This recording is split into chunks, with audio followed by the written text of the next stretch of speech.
I'm in the process of replacing my crossover seals. This is the crossover here, and I've taken out the throttle body, and I decided while I'm in here with this car with 160 plus thousand miles on it, I want to replace the starter, which is under here. So I'm gonna go ahead and take this manifold off. Now, I've already taken the fuel lines out. The injectors went down in these holes, and I'll link that video of the crossover and the way that I did that is in that video. So to get up to this point, you can watch that. Not everything in that video you'll need to do. The new starter came in, so I'm going to try to put that in today. I've taken these nuts off here and put some little thin layer of silicone grease on there, just as a little extra protection for the connections. The starter is a WAI starter. I got it from Rock Auto. I'm not sure how good it is. I just know it did not have a core charge. That was one of the main reasons I got it. I've cleaned up this area just a little bit, and now I'm taking the lower nut off. It's 8mm. I've just got a deep 8mm socket, 3/8. Okay, that came off fairly easily. Now I'll get the top connector. I'm just using a 13mm long socket, deep socket, and it wasn't on very tight at all. You can see the locking pin there. There was no washer, just a nut. Once I put the new one on, there is a lock washer to install. Okay, I'm going to try to break loose one of these 10mm bolts that's holding this starter in, just using a deep 10 socket with a wobble extension and a breaker bar. Okay, I've got them both loose. They were not tight at all. I apologize, I don't have any torque specs on these. I've seen anywhere from 22 foot-pounds to 45, but you gotta be careful because it's aluminum. I'm just remembering how tight they are when I loosened them and get them snugged up like that, similar to that. I'll use the same wrench. It feels about as tight as you get a spark plug.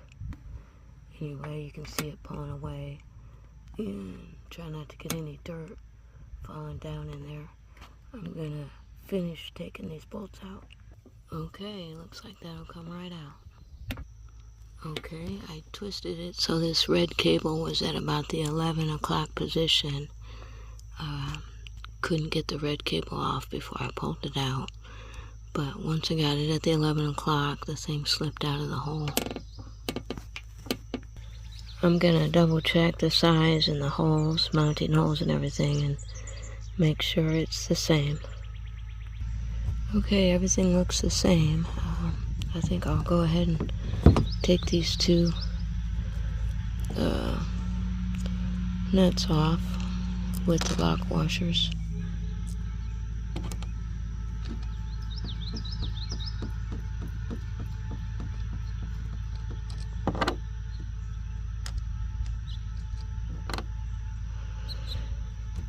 And I'll attach the red cable to it and then try to sit it in there.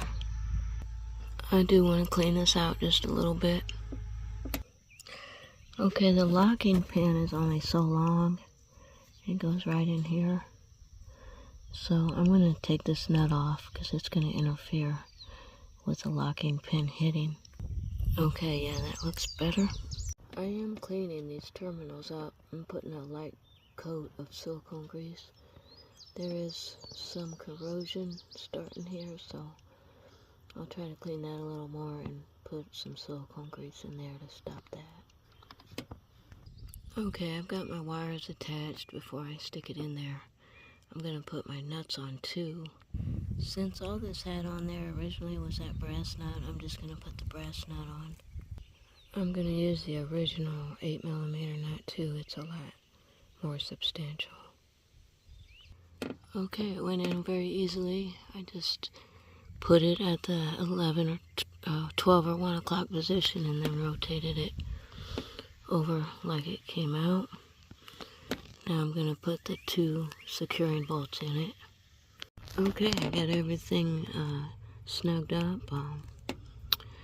I will leave, as soon as I get it done, it's going to be a while, I'll leave a description of how I took the manifold off and everything, and if I get time, leave a detailed list of steps I took. And if this video is still on, that means everything worked out. I've never used a torque on installing a starter before. You just want to make sure everything gets snugged up tight and you do not strip anything out. Thanks to everybody for watching, and a special thanks to all my subscribers. I'll have a few more videos on this car as I try to get everything put together.